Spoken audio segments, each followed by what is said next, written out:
Hello everyone, welcome back to my channel nursing with Karishma. तो friends, आज हम बात करेंगे बीएससी नर्सिंग, पैरा मेडिकल तथा अन्य जितने भी नर्सिंग एग्ज़ाम होते हैं उनके बायोलॉजी के इम्पॉर्टेंट चैप्टर के बारे में।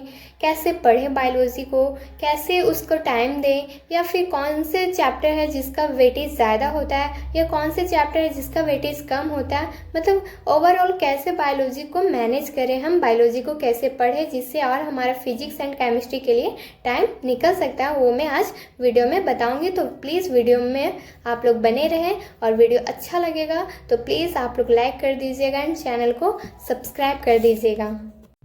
बायो एक ऐसा सब्जेक्ट है जो बहुत ही ज़्यादा इजी है, बट उसे और भी ज़्यादा बेस्ट बनाने के लिए, और भी ज़्यादा इजी बनाने के लिए हम लोग क्या कर सकते हैं। तो सबसे पहले अपने माइंड को पॉजिटिविटी से सोचना है। नहीं, सारे जो फिजिक्स हो, केमिस्ट्री हो या बायो, सारे चैप्टर इजी होते हैं। पॉजिटिव माइंड में सोचना है, अपने माइंड को पॉजिटिविटी में लाना है। सेकेंड बात कि 11th एंड 12th के जो बायो के न्यू एनसीईआरटी के पैटर्न के अनुसार टोटल जो चैप्टर्स होते हैं वो 32 चैप्टर्स होते हैं, जिसमें हमारा 11th में 19 चैप्टर और 12th में हमारा 13 चैप्टर्स होते हैं, जिसमें हमारा 11th में 8 एंड 12th में 6 चैप्टर ऐसे हैं जो बहुत ही ज़्यादा इजी हैं, मीडियम है, और उसका जो क्वेश्चन का जो वेटेज होता है वो बहुत ही ज़्यादा अच्छा होता है, बहुत ही ज़्यादा वेटेज उसका होता है।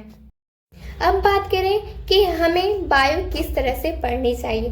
तो बायो जब भी पढ़े तब ध्यान देना है कि जिसका ज़्यादा वेटेज ज़्यादा हो, जिससे क्वेश्चन का लेवल मतलब ज़्यादा आता हो, क्वेश्चन ज़्यादा आता हो, उससे ज़्यादा अच्छे से पढ़ना है, उसका नोट्स अच्छे से प्रिपेयर करना है। सेकेंड बात, जिसका कम वेटेज है, जिस चैप्टर का हमारा मीन्स कम वेटेज है, उसको शॉर्ट नोट्स बनाएंगे, जिससे हम लोगों को एग्ज़ाम टाइम में उसको शॉर्ट नोट्स में ही हम लोग उससे मतलब पढ़ के हम लोग अच्छे से कर सकते हैं। क्योंकि अगर उसको पूरा चैप्टर हम लोग पढ़ते जाए तो उससे टाइम ज़्यादा ले लेगा। अगर टाइम ज़्यादा लगेगा तो फिर दूसरे सब्जेक्ट का हम लोग नहीं कर सकते हैं। इसलिए जिसका कम वेटेज है उसको शॉर्ट नोट्स के प्रिपेयर करके उससे हम एग्ज़ाम के टाइम या कभी भी हम लोग रिवीजन कर सकते हैं। अब बात करेंगे कि 11th एंड 12th के कौन से ऐसे चैप्टर हैं जिन पे हम लोगों को ज़्यादा ध्यान देना चाहिए। तो फर्स्ट ऑफ ऑल 11th के ऐसे चैप्टर की बात करेंगे जिन पे हम लोग को ज़्यादा ध्यान देनी चाहिए। आप लोग प्लीज़ ध्यान से सुनिएगा। पहला, प्लांट किंगडम। दूसरा, एनिमल किंगडम। तीसरा, morphology of flowering plants, anatomy of flowering plants. ये चैप्टर जो बहुत ज़्यादा फ्लावरिंग प्लांट्स के इम्पॉर्टेंट है। वैसे कि 12th में भी हमारा है ऐसा ही करके एक चैप्टर है, sexual reproduction in flowering plant, वो भी बहुत ज़्यादा इम्पॉर्टेंट है। और जो सेल साइकिल का जो है 11th का चैप्टर, उसका जो मियोसिस है उसको बहुत ही ज़्यादा ध्यान से पढ़ना होता है। अब है हमारा chapter photosynthesis in higher plants, respiration in plants, फिर प्लांट्स ग्रोथ एंड जो होता है डेवलपमेंट, वो कम है बट अच्छा है, उसका भी वेटेज होता है। फिर हमारा होता है chemical control and coordination and body fluid का जो चैप्टर है 11th का। ये सारे ऐसे चैप्टर हैं जिनका क्वेश्चन का वेटेज बहुत ही ज़्यादा होता है। अब बात करेंगे हम लोग 12th का ऐसे चैप्टर जिनका क्वेश्चन ज़्यादा आते हैं, जिनका वेटेज बहुत ज़्यादा होता है। बात करें कि जो 12th के जो चैप्टर हैं वो बहुत ज़्यादा लेंदी होते हैं, बट हाँ इजी भी बहुत ही ज़्यादा होते हैं 11th के कंपेयर में। सबसे फर्स्ट ऑफ ऑल वो चैप्टर कौन है जो इम्पोर्टेंट है वेटेज के अनुसार। पहला, sexual reproduction in flowering plant, human reproduction, heredity and variation का है, molecular basis of inheritance, evolution, biotech का जो दोनों चैप्टर है एप्लीकेशन वाला भी, वो भी चैप्टर, और ह्यूमन हेल्थ एंड डिजीज। ये चैप्टर जो बहुत ही ज़्यादा वेटेज वाले क्वेश्चन है, बहुत ही ज़्यादा इसमें क्वेश्चंस आते हैं। बहुत सारे ऐसे चैप्टर है 11th एंड 12th के जो बहुत ही ज़्यादा बेसिक है, जैसे कि हमारा लिविंग वर्ल्ड है, सेल का है, माइक्रोब्स इन ह्यूमन वेलफेयर है। ऐसे ही और चैप्टर हैं जो बहुत ही ज़्यादा बेसिक हैं, जो मतलब क्वेश्चन का लेवल कम होता है बट बहुत ही ज़्यादा इजी भी होता है।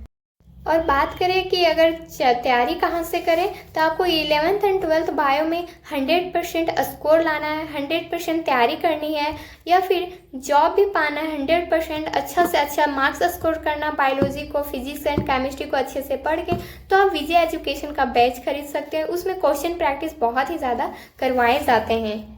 आखिरी बात यह है कि बायो स्ट्रॉन्ग कैसे करें।